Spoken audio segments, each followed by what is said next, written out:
Roblox akhir-akhir ini lagi ngadepin salah satu skandal terbesar dalam sejarah gaming. Dan kalau kita lihat cara mereka ngerespon sejauh ini bisa aja jadi pukulan telak yang akhirnya bener-bener ngehancurin game ini selamanya. Lu bayangin, gini nih ceritanya. Semua ini bermula ketika Roblox itu tiba-tiba ngeluarin larangan atau ngeban dan ancaman tuntutan hukum ke seseorang YouTuber bernama Slap. Kesalahan si Slap ini itu karena dia berani ngebongkar habis-habisan para PDF online di platform Roblox itu sendiri.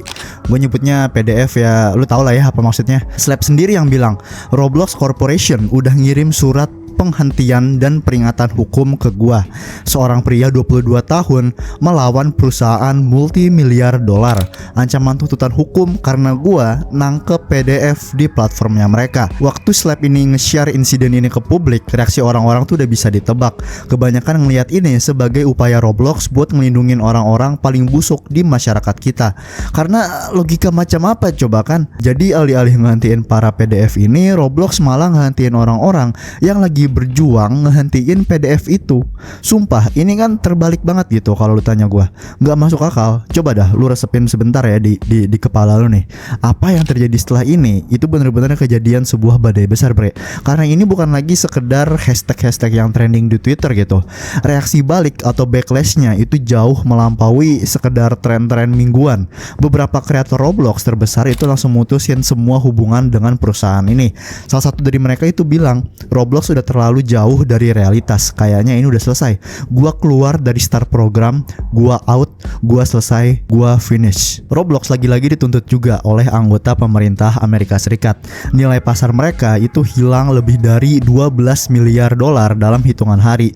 Dan yang paling gilanya, Chris Hansen, pemburu PDF paling terkenal di dunia, itu ikut angkat bicara dan bilang ke Roblox buat duduk manis dan dengerin. Dia bilang kalau gua pikir beberapa grup ini awalnya ada di jalur yang benar dan mereka masih benar-benar peduli sama komunitas.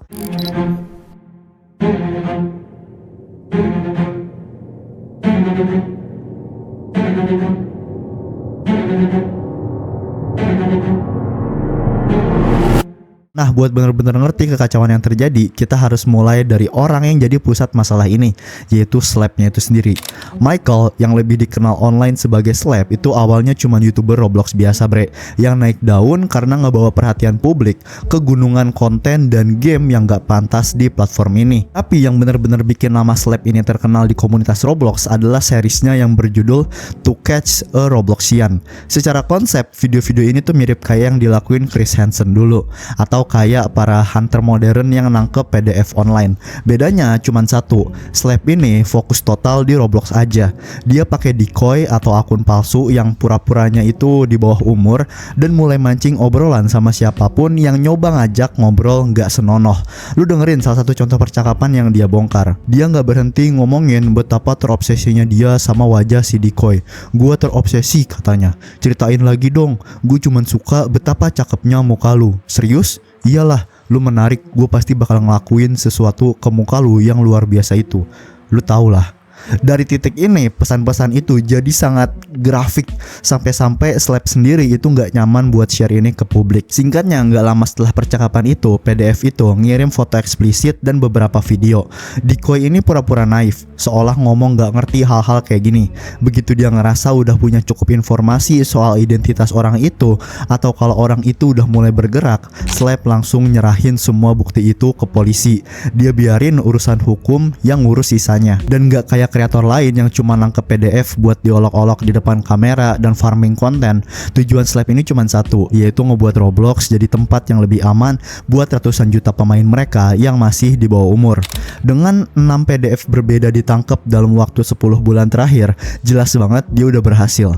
Audiens juga cinta banget sama konten ini. Banyak yang nge-share pengalaman pribadi mereka buat ngedukung si Slap. Meskipun jutaan orang menghargai dia karena ngelakuin hal yang benar, buat Slap ini jauh lebih personal dari sekedar views dan likes. Lu tahu Slap itu mulai main Roblox 10 tahun yang lalu, bre, waktu dia masih umur 12 tahun. Sayangnya nggak lama setelah join dia langsung dihubungin sama game developer di platform itu.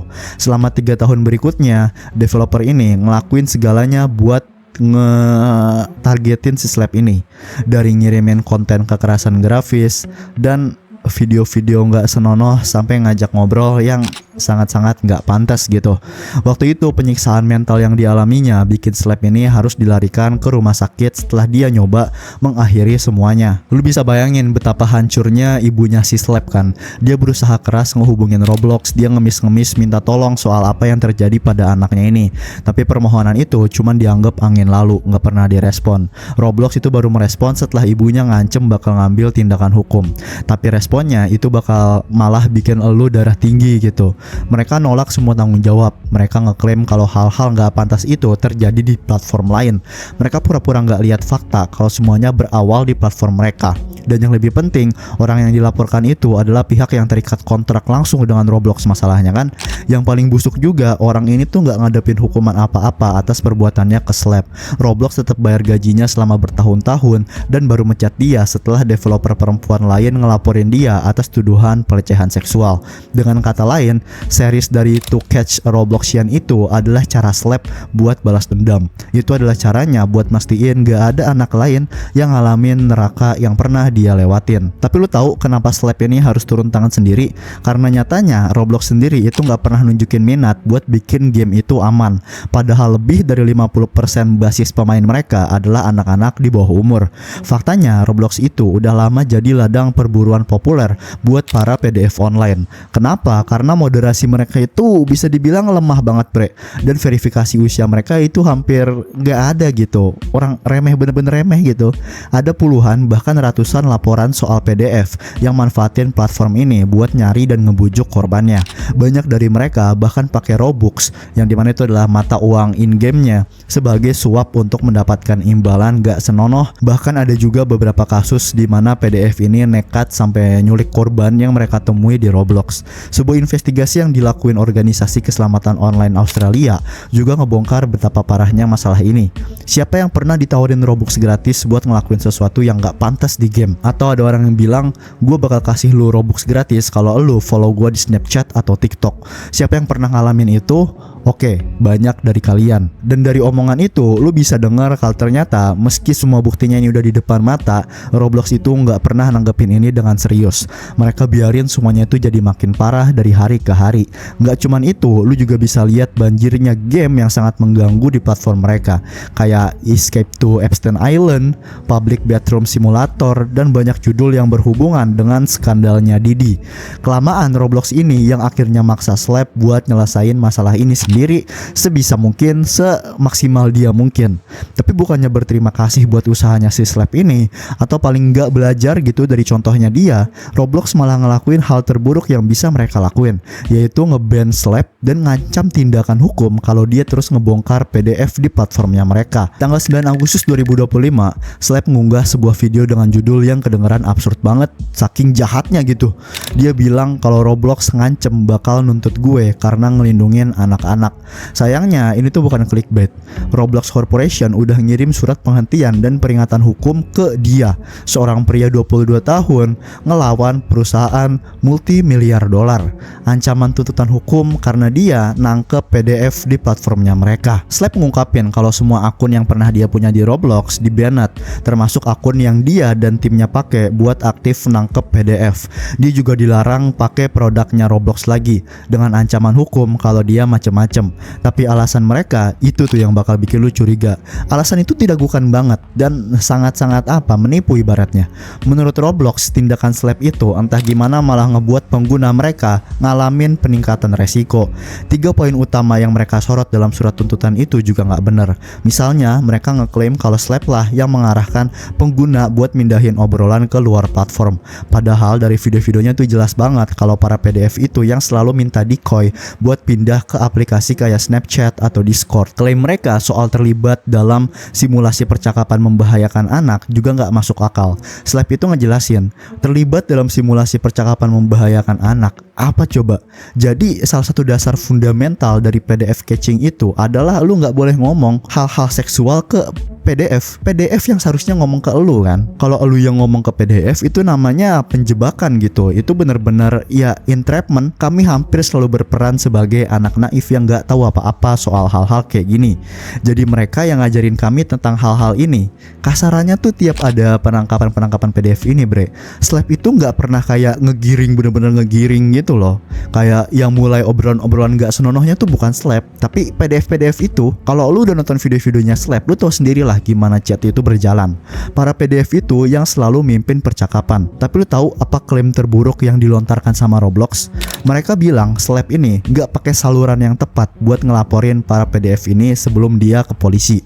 Slap selalu nge-share chat lognya ini yang sama persis ke Roblox kayak yang dia kasih ke polisi. Bedanya cuma satu, polisi beneran ngambil tindakan, sementara Roblox masalahnya mengabaikan laporannya. Dia sampai capek buat ngasih tahu mereka saluran yang benar. Tolong kasih tahu gua saluran yang benar. Gua udah nyoba nyari tahu ini selama setahun. Kami ke roblox.com/support, kami kirim tiket moderasi, dan kami isi promnya dengan semua informasi soal penangkapan, dan kami kasih Google Drive yang sama kami kasih ke polisi. Dan dalam banyak kasus Roblox bahkan nggak mau ngebanet meskipun kami udah ngehubungin mereka soal penangkapan atau bukti-bukti ini. Roblox baru mau ngebanet pelakunya kalau video Slap yang ngebongkar mereka udah ditonton jutaan kali alias sudah viral. Itu namanya damage control dan pencitraan. Lu boleh berdebat kalau Roblox itu nggak merespon laporannya kayak mereka nggak punya kapasitas, tapi itu tetap aja nggak ngehapus fakta bahwa dalam satu kasus Slap bahkan sampai nge-tag CEO perusahaannya itu secara langsung di Twitter bre. Responnya nggak ada pengakuan, malah nih diblokir. Slap cerita, terakhir kali gua nge-tweet ke CEO Roblox itu soal PDF yang udah kami tangkep. Gue balas salah satu post dari si CEO ini soal ini gitu, dan dia malah ngeblokir gue. Pada akhirnya perang yang dimulai Roblox buat ngelawan satu YouTuber yang mencoba melindungi anak-anak ini berbalik jadi perang melawan publik, termasuk developer dan player base-nya mereka sendiri. Video Slap yang ngumumin ban itu langsung viral hampir seketika. Dukungan buat dia itu gak ketulungan banyaknya.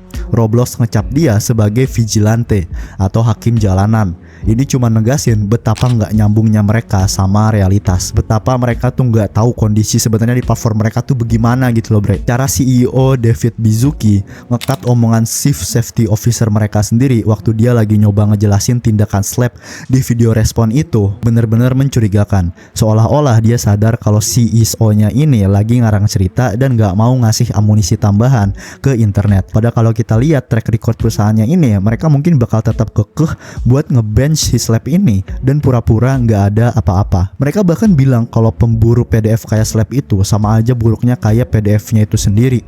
Untungnya kisah ban Slap ini jadi berita internasional, nyampe ke orang-orang yang beneran bisa ngehukum Roblox. Tanggal 15 Agustus 2025, Jaksa Agung Louisiana, Liz Merrill itu langsung ngajuin gugatan hukum ke perusahaan itu karena secara sadar membahayakan keselamatan pemain mereka yang masih muda. Ini ngehantem Roblox di tempat yang paling sensitif, yaitu dompet mereka. Berita gugatan ini langsung disusul dengan kejatuhan harga sahamnya Roblox yang bersejarah, ngilangin lebih dari 12 miliar dolar dari valuasi pasar mereka. Dan itu baru pengumuman gugatan loh. Gugatan Louisiana ini cuman permulaan. Di hari yang sama, Slap ngumumin firma hukum yang dia ajak kerjasama buat ngajuin gugatan balik atau counter claim ke Roblox. Firma-firma ini itu kayak Stinar Gold Griseo, Ann Hensley, dan Milberg, Coleman, Bryson, Phillips, Grossman. Mereka ini yang dulu sukses mewakilin para korbannya Jeffrey Epstein. Kalau itu belum cukup gila, Chris Hansen ngumumin film dokumenter barunya soal Roblox sehari kemudian. Jaringan kejahatan streaming gue, True Blue, dan gue lagi investigasi eksploitasi anak-anak di platform gaming populer Roblox. Ini beneran dan kita lagi serius mendalaminya. Gue udah wawancara penyidik penegak hukum dan korban dari aktivitas pengerikan ini. Dalam video terbarunya di channel Slap, Chris Hansen juga ngasih dukungan penuh. Ini mengerikan dari sudut pandang citra publik. Maksud gua, lu itu cuman pembawa pesan kan. Lu nggak kayak ngelacak orang-orang ini pakai taser atau bom asap. Lu cuman ngasih informasi ke platform supaya mereka ngelakuin sesuatu. Tuntutan hukum dan film dokumenter itu butuh waktu, tapi pukulan terbesar buat Roblox adalah reputasi mereka. Berapa banyak orang tua yang ngira Roblox ini cuma game anak-anak biasa.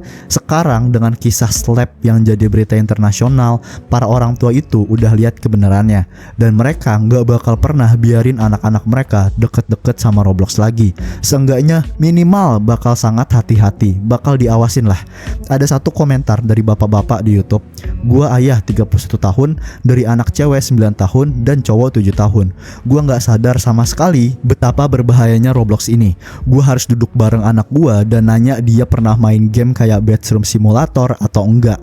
Dan ternyata dia pernah. Gua marah banget sebagai seorang ayah. Gimana hal kayak gini bisa ada di game anak-anak? Kalau gua bisa ketemu CEO Roblox secara langsung, pasti udah gua tonjokin dia.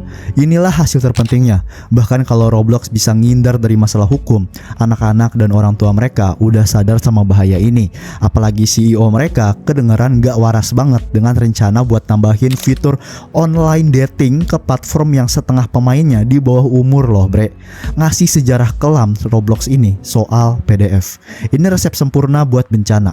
Sebuah petisi buat ngeganti CEO-nya ini udah ngumpulin lebih dari 200 ribuan tanda tangan dalam waktu 2 minggu.